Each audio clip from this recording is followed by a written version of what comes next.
So, Maximus, I've seen you at conventions. I've seen you here and everything, but I've never seen you actually acting. Huh. Yeah. That is, and I've seen pictures online and everything. What got you into it? Into acting. Yeah, like, just haunted attractions. Well, into haunted attractions in general. Sure. Or, Okay. Any kind of acting, really. Well, I don't know if you're on the stage or... No, I never did theater. Yeah. Matter of fact, theater kids annoyed me. Like, I'm sorry if you're a theater kid. Yeah. But this is what they would do. Stop being annoying. Well, they would go to their practices, right? And Yeah. then during the school day, about a week before their show would start, they were skipping class like crazy. Yeah. Like constantly leaving class. Like, well, we got to leave because our play. I'm like, I never got to leave class for football or wrestling or, Right. tennis or anything. So what in the world? Yeah. So I don't know. Theater is one of those things, like, you put so much effort into practice for 3 nights. It drives me nuts. Yeah. Whereas haunted houses, you put in all the effort for a month to month and a half, and then you can build upon it onto the next year. I did just have my first theater experience at the end of 2019. Yeah. That was my first time doing it. I had like 3 lines.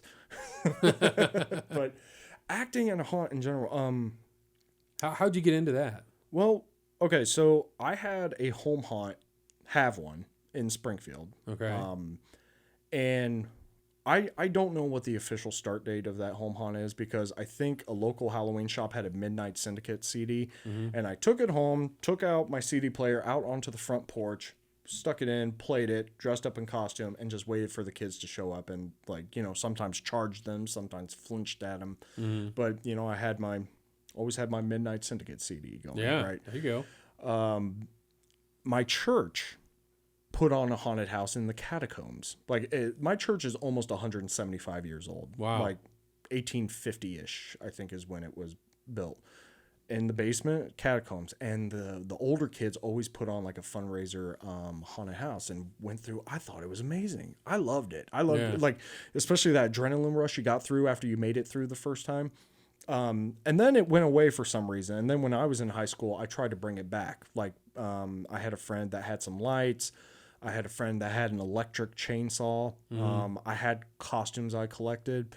I'm also born on Halloween. So, like, a lot of my birthday parties were costume parties. So there was an accumulation of costuming. So you might have said it was a birthright. Yeah, that I got for into sure. the haunts. And then I think it was 2012 where the neighborhood, when trick-or-treating, we had maybe, 10 kids at the most. Then my neighborhood said, look, we want to have more kids. So we're going to have some events at the nearby church, like, some games and stuff like that. We're going to close off the streets so kids can cross the street safely. And we were wondering, Max, would you put on a little bit of a haunted trail?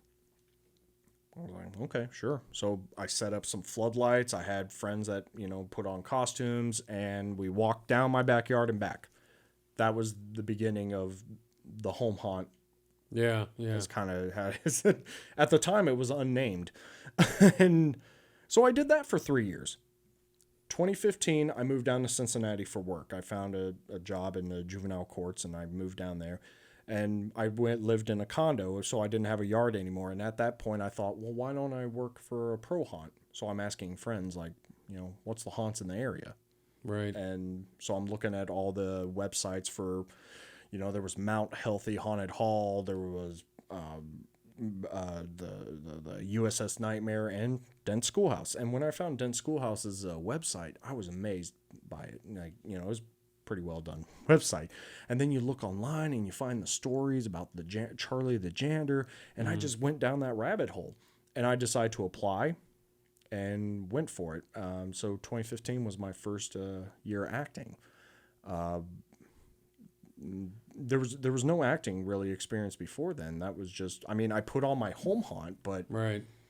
I didn't act. So you've done a home haunt of your own for your church and everything, and then the Dent Schoolhouse. So that's your experience in haunting right there. Yeah, that's so I did Dent Schoolhouse for 2 years, and then I brought back my home haunt after 2 years. Okay. So I've done Dent Schoolhouse and I decided to give my home haunt a name, and I made a Facebook page for it. Fright on Fountain Backyard Haunt, Springfield, Ohio. If anybody wants to follow that.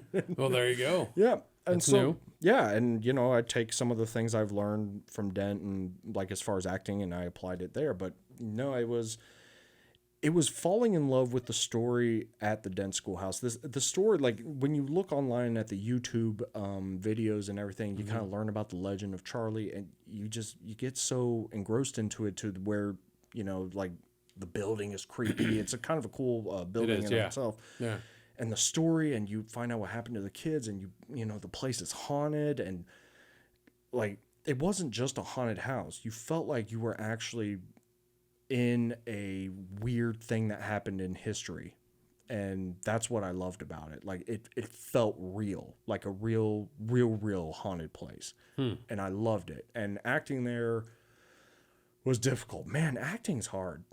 It is. I almost quit my first 2 nights. Wow, you were going to be one of those, huh? I was. Yeah. They gave me a chainsaw, and I'm out in the secondary attraction called the Queen City Slaughter Yard. I couldn't get the chainsaw to work, and so I just stayed in my box, and I'm like, what do I do? The chainsaw won't go.